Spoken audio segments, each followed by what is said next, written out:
In Palestine, more than 22,300 people have been killed and about 57,000 have been wounded since last October 7th, when the intensified siege by the government of Israel began. In Venezuela, President Nicolás Maduro affirmed that in the last 3 years, the country has registered an integral growth in the economy. And tensions are on the rise between North and South Korea as the latter ordered the evacuation of residents in Yeonpyeong and Bangyang Island after North Korea's artillery shelling.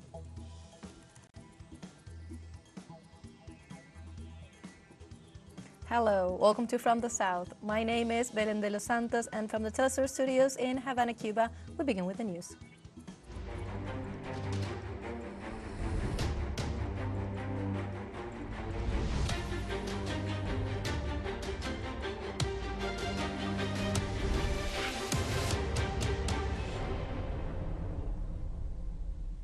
In Palestine, more than 22,300 people have been killed and about 57,000 have been wounded since last October 7th with the intensified siege by the government of Israel.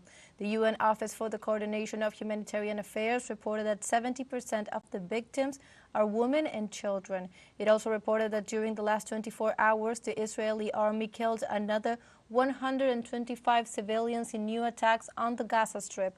After the constant bombardment by Israel, more than 1 million people are living in overcrowded makeshift shelters and in unsuitable conditions due to the worsening humanitarian crisis in the territory.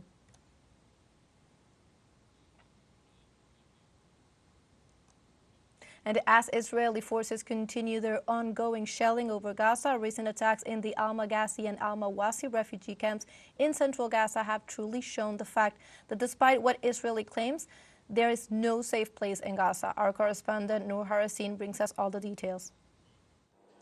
Repeatedly, we always talked about how there is nowhere safe in Gaza.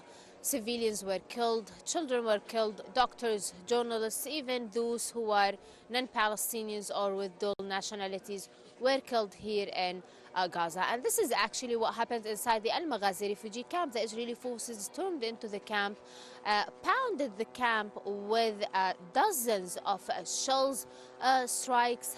However, all of this happened without any evacuation order. Palestinians were forced to leave their safe place to another safe places that were also there is continuous Israeli bombings and shellings. Actually, at the same time of the Israeli incursion in the Al-Maghazi refugee camp, the Israeli forces also attacked the Al-Mawasi refugee camp. So now Palestinians are lost. They don't know where to go. They don't know what to do, because the situation and what is happening here on the ground and what we are reporting is not realistic. It does not make any sense to squeeze that number of people to a small piece of land and then attack this piece of land to talk about how Israel is asking Palestinians to evacuate these dangerous areas, but on the ground to attack both safe and dangerous areas. This is actually what's happening here on the ground in Gaza. Let us talk about the humanitarian aid coming from Egypt. Over the past 2 days, Egypt allowed around 108 trucks from entering the Gaza Strip. However, now there is a hardship of distributing this aid to the people of Gaza. The UN operation here in Middle Gaza is very slow. Hardly anyone here in Middle Gaza is receiving any humanitarian aid, adding the fact that there is zero humanitarian aid entering northern Gaza over the past days. Noor Harasin, TeleSUR, Gaza. The Palestinian Red Crescent Society urgently appealed on Thursday to the international community and the International Red Cross and Red Crescent movements for immediate intervention to protect the society of the Al-Amal hospital. This includes safeguarding medical staff, patients, and approximately 14,000 internally displaced people seeking refuge at the hospital, all in accordance with international humanitarian law and the Fourth Geneva Convention. The Palestinian Red Crescent Society expresses its deep concern over the repeated attacks by the Israeli occupation forces against its facilities and Al-Amal Hospital, a branch of the society in the city of Khan Yunis in the Gaza Strip.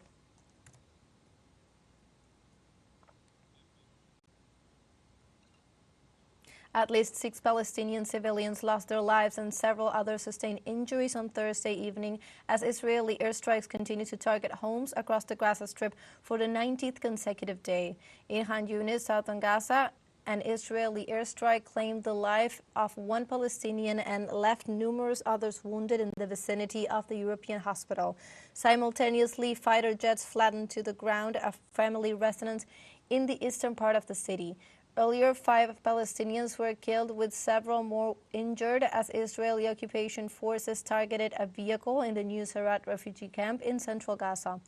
According to local health authorities, over 22,300 people, the majority of them children and women, have been killed since October 7th, and over 57,200 others have been injured, with nearly 7,000 individuals unaccounted for still.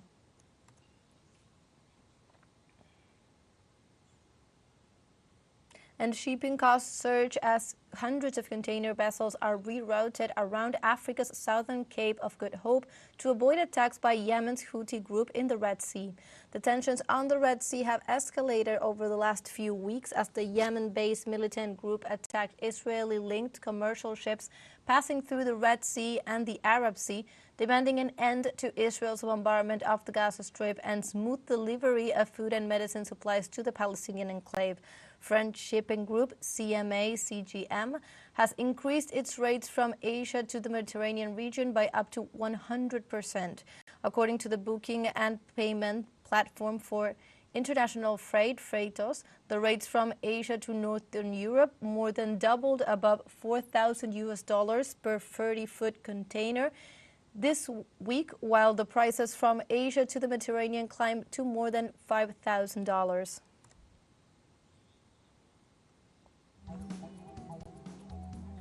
Now let's take a short break, but remember you can join us on TikTok where you can find news in different formats, news updates, and more.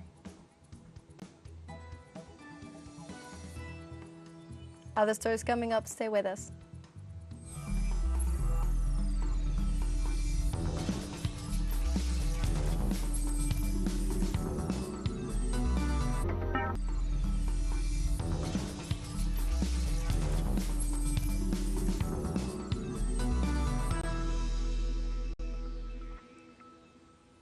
Welcome back.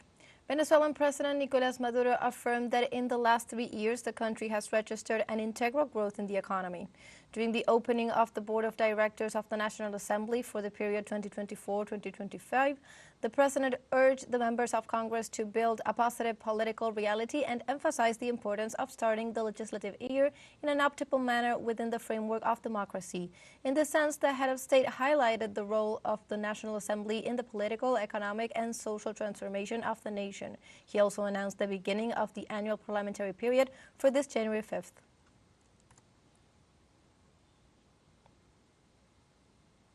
And the right-wing ruling party in Argentina is promoting the legislative treatment of the single ballot law that aims to replace the current system of election method in the South American country. Our correspondent Juan Carlos Bartolota has more details in the following report.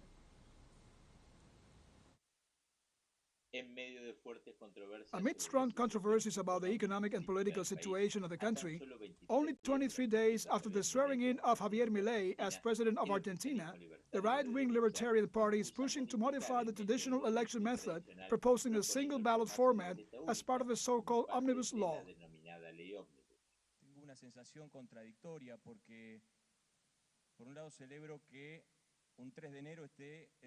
I have mixed feelings because on one hand, I am glad that on January 3, the Senate of the nation is working, meeting its commissions, the Congress is active, but on the other hand, it seems to me that this is not the agenda that the Argentinian society is requiring the Congress of the nation to deal with in these fateful moments of the social, institutional, and economic life of our country. En estos momentos aciagos de la vida social, institucional y económica de nuestro país. Later on, Senator Oñate strongly questioned the arguments of the ruling party to promote this modification.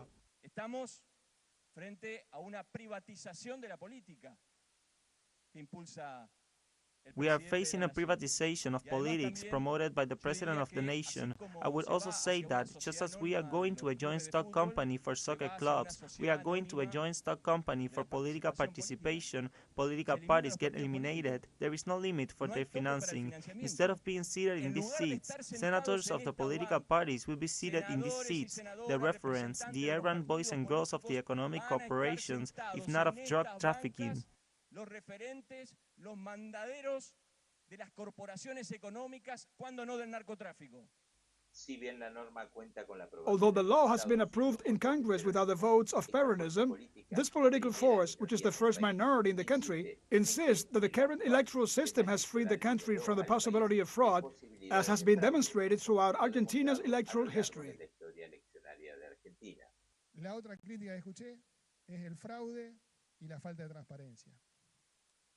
The other criticism I heard is that of fraud and lack of transparency. As the senator who just spoke before me said, in these 40 years of democracy, there has not been a single ruling of the electoral justice system, of the National Electoral Chamber, of the Supreme Court of Justice of the nation that has determined that there has been fraud in the national election. So let us be serious when we criticize the current system in order to modify it. Criticamos un sistema actual para querer modificarlo.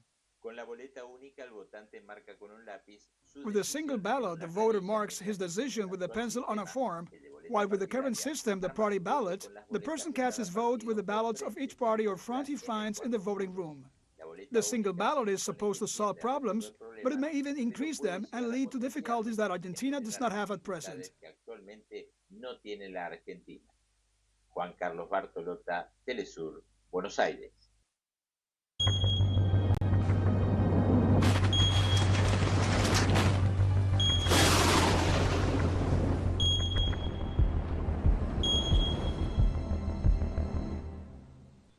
In Germany, authorities in the northern city of Berlin issued a flood alert for the Weser-Aller and Lains River. Emergency services spread hundreds of sandbags in the most vulnerable areas to contain the waters.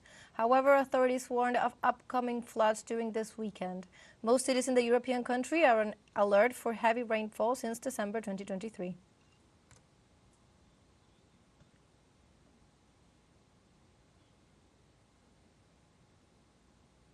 In southern Sweden, on the other hand, hundreds of cars remain stuck by snowfall on the E22 highway between the municipality of Horby and Kristiansand as of Wednesday. Meanwhile, in the northern zone, temperatures of minus 43.6 degrees were recorded, the lowest in 25 years. In addition, at least 4,000 homes were without electricity due to the fall of power poles. And meanwhile, the Belgian police of East Flanders remains on alert following heavy rains and flooding in several towns. The fire department distributed sandbags to protect homes for the effect of the rising waters. Several rural areas are reported flooded, mainly in the eastern provinces and cities due to the overflowing of the Ore River.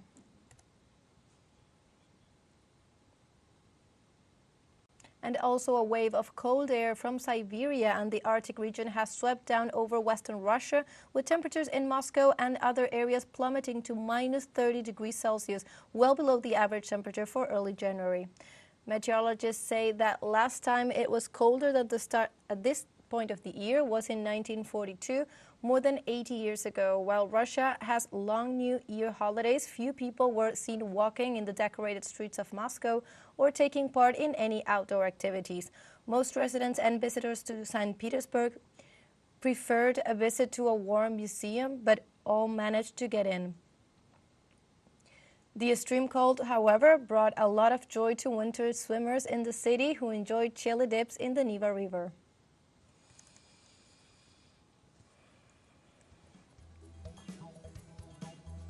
And now we have a second short break coming up. But before we invite you to join our WhatsApp community for our English-speaking audience. You can scan the QR code on screen to join directly and share the link to reach more people. Constant news coverage of Latin America and the Caribbean, as well as the rest of the world. Stay connected and informed with TeleSUR. Final short break, don't go away.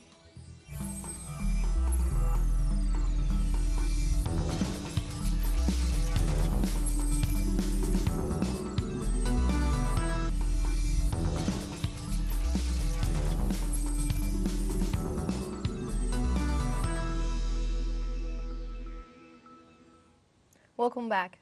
A teenager armed with a handgun and a shotgun killed on Thursday a fellow student and wounded 5 other people at a high school in the Midwestern U.S. state of Iowa. The attack took place at Perry High School around 7:30 a.m. local time, just as students were arriving back to school after their winter break. Assistant Director of the Iowa Division of Criminal Investigation, Mitch Mordvert, said 4 of the injured were students and 1 was an administrator. One of the injured victims was in critical condition. The gunman was identified as a 17-year-old high school student, Dylan Butler, who reportedly died from a self-inflicted gunshot wound. Mordvert told the press that police had found a rudimentary improvised explosive, which was rendered safe by the Bureau of Alcohol, Tobacco, Firearms, and Explosives. Law enforcement officials believe the shooter acted alone, but the motive for his attacks are still not known. Ohio Governor Kim Reynolds and Perry's police chief Eric Bond expressed their support and condolences to the victims and their families. Our hearts are heavy today, and our prayers are with the Perry community. This strikes at the heart of everything that we hold dear. This senseless tragedy has shaken our entire state to the core, and I want this community to know that every Iowan stands with you. All of our condolences to the victims and their families.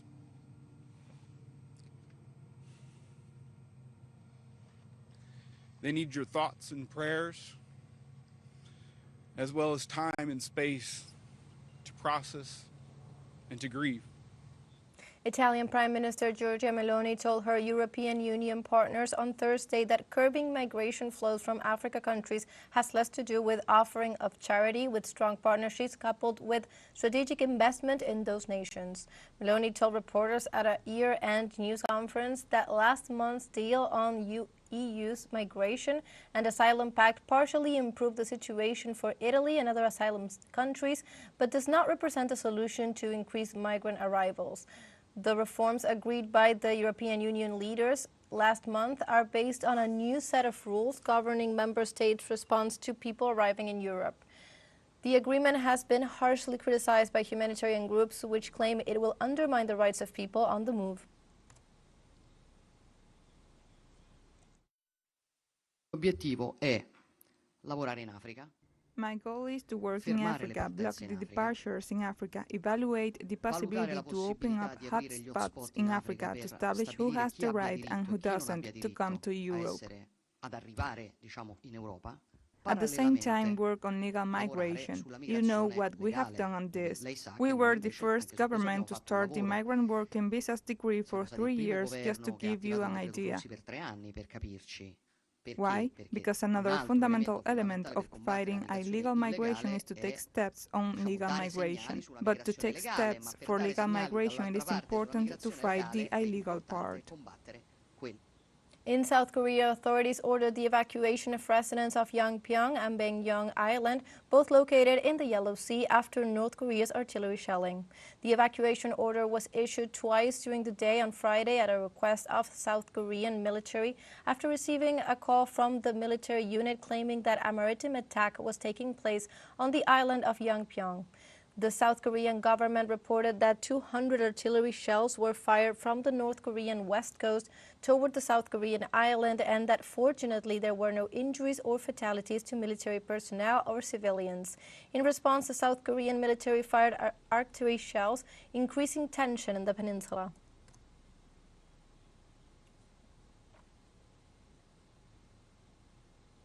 South Korea's defense ministry says that North Korean artillery barrage near 2 border islands was a provocative act and urged it to stop, warning Seoul would take appropriate measures in response.